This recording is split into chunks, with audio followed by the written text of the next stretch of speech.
올해로 제 나이 62입니다. 이 나이가 되고 보니 사람이 살면서 가장 무서운 건 가난도 아니고 병도 아니고 결국 돈 앞에서 변하는 사람 마음이더라고요. 그걸 뼈저리게 알게 되기까지 참 먼 길을 돌아왔습니다. 제가 어릴 적 친정 아버지는 작은 인쇄소를 운영하셨어요. 크지는 않았지만 성실하게 일구신 곳이었죠. 그런데 하나뿐인 남동생, 그러니까 제 삼촌이 사업을 하겠다며 아버지께 손을 벌렸습니다. 아버지는 인쇄기 값을 마련해서 선뜻 빌려주셨어요. 형편이 넉넉하지 않았는데도 핏줄이니까 믿었던 거죠. 그런데 그 돈을 들고 삼촌은 그대로 자취를 감춰버렸습니다. 몇 년을 수소문했지만 끝내 찾지 못했고 그 뒤로 아버지와 삼촌은 남보다 못한 사이가 되어버렸어요. 명절에도 서로 안부 한번 묻지 않았습니다. 아버지가 돌아가시기 며칠 전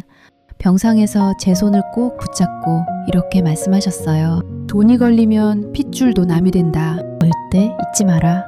그때 저는 그 말이 그저 동생에게 배신당한 서러움에서 나온 넋두리인 줄로만 알았습니다. 늙은 아버지의 한풀이겠거니 그렇게만 생각했어요. 제가 그 말의 무게를 온몸으로 느끼게 될 줄은 그때는 정말 몰랐습니다. 저는 원단 도매상을 크게 하시던 집안으로 시집을 갔습니다. 시부모님은 저를 며느리가 아니라 친딸처럼 아껴주셨어요. 저도 그 사랑에 보답하고 싶어서 정말 열심히 살았습니다. 아들 석한이를 낳고 뒤이어 딸 은지를 낳으면서 저희 집은 남부럽지 않게 화목했어요. 남편 진우 씨는 원래 학교 선생님이었는데 아버님이 편찮으셔서 사업을 돌볼 사람이 없어지자 미련 없이 교단을 떠나 가업을 물려받았습니다. 처음엔 걱정도 됐지만 남편은 수완이 좋았어요. 동네 원단만 취급하던 사업을 수입 원단 쪽으로 확장하면서 형편이 눈에 띄게 팠습니다. 그때가 우리 가족한테는 가장 반짝이던 시절이었던 것 같아요.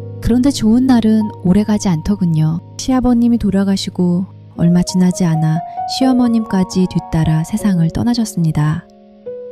두 분을 연이어 보내드리고 정신을 차릴 새도 없이 회사의 큰 거래처 하나가 부도를 냈다는 소식이 날아들었어요. 몰려있던 대금이 한꺼번에 묶이면서 회사는 순식간에 휘청거리기 시작했습니다. 자금이 돌지 않으니 하루하루가 살얼음판이었죠. 어느 날 밤 남편이 제 앞에 무릎을 꿇었습니다. 평생 자존심 하나로 버텨온 사람이 눈물을 흘리며 돈을 좀 구해달라고 애원하더군요.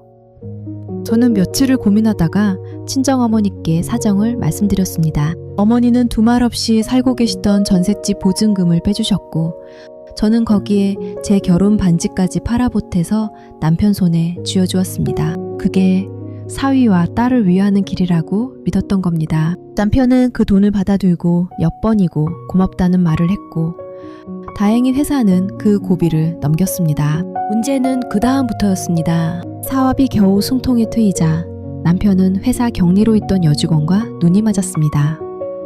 처음엔 소문으로만 들었는데 나중엔 숨길 생각도 없더군요. 오히려 적관하장으로 나왔습니다. 제 잔소리 때문에 숨이 막혀 못 사겠다며 이제 자식들도 다 컸으니 황혼 이혼을 하자고 요구했어요.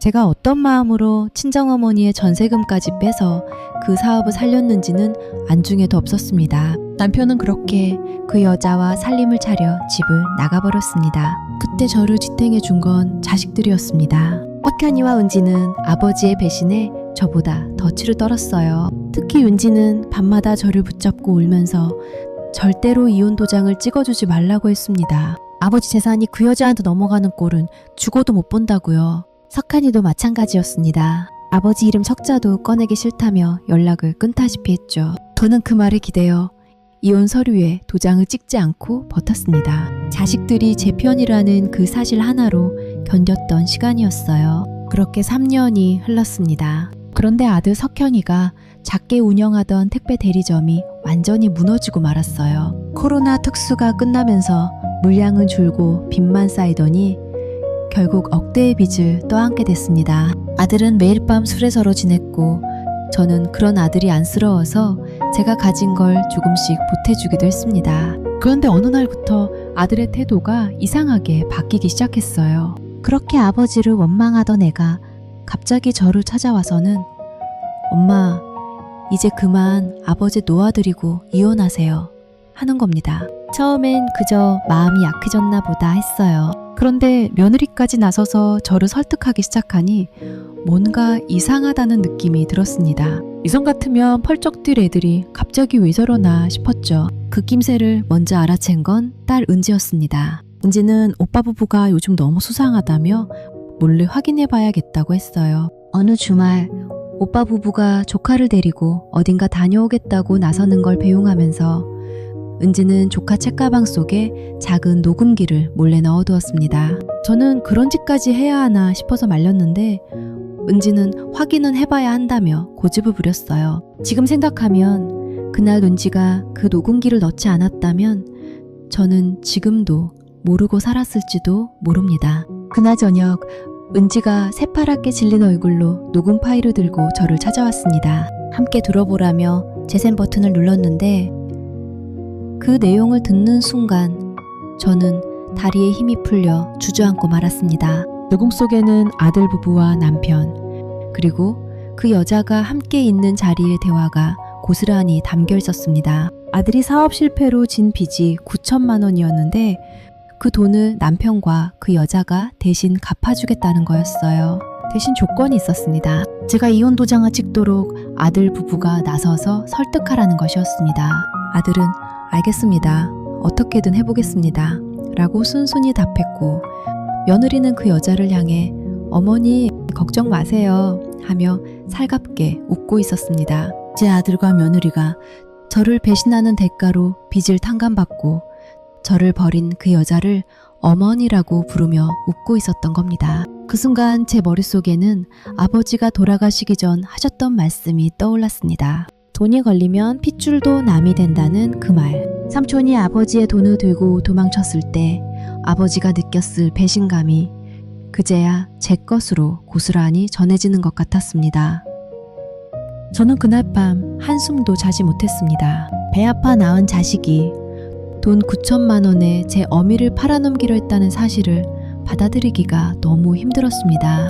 다음날 저는 아들 부부를 불러 앉혔습니다. 아무 말 없이 녹음 파일을 틀어주었어요. 재생이 끝날 때까지 아들은 고개를 들지 못했습니다.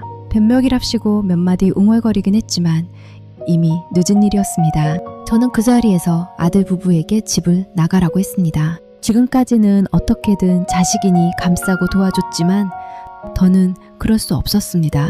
그리고 분명하게 선언했습니다. 앞으로 제가 가진 재산은 오직 딸 은지와 사위에게만 물려주겠다고요. 아들은 마지막까지도 화를 내며 나갔지만 저는 흔들리지 않았습니다. 이미 마음속에서 정리가 끝난 뒤였으니까요. 그리고 저는 남편을 찾아갔습니다. 그동안 붙잡고 있던 이혼 도장을 이제는 제 뜻대로 쓰기로 마음먹은 거죠. 남편과 그 여자 앞에 녹음 파일과 함께 그동안 모아둔 외도의 명백한 증거들을 꺼내놓았습니다. 문자 내역이며 카드 사용 내역, 그리고 아들 부부와 짜고 저를 회유하려 했던 정황까지 모두요. 남편은 얼굴이 하얗게 질렸습니다. 저는 담담하게 말했습니다. 이혼은 해주겠다고, 대신 조건이 있다고요. 결국 저는 지금 살고 있는 12억 원 상당의 아파트 명의를 제 앞으로 넘겨받고 현금 4억 원을 위자료로 받는 조건으로 이혼 서류에 도장을 찍었습니다.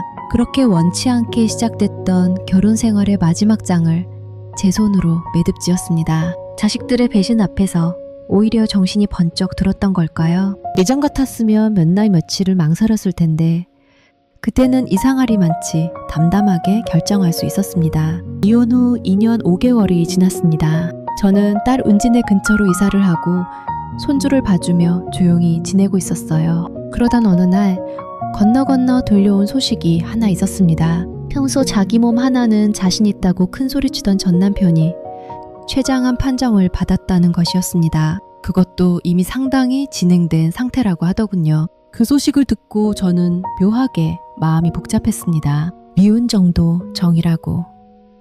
30년 넘게 한 입을 덮고 살았던 사람인데 아무렇지 않을 수는 없었어요. 하지만 그보다 더 놀라운 소식이 뒤이어 들려왔습니다. 전 남편과 함께 살던 그 여자가 그가 암 판정을 받자마자 매몰차게 그를 버리고 떠났다는 겁니다. 이유는 간단했습니다.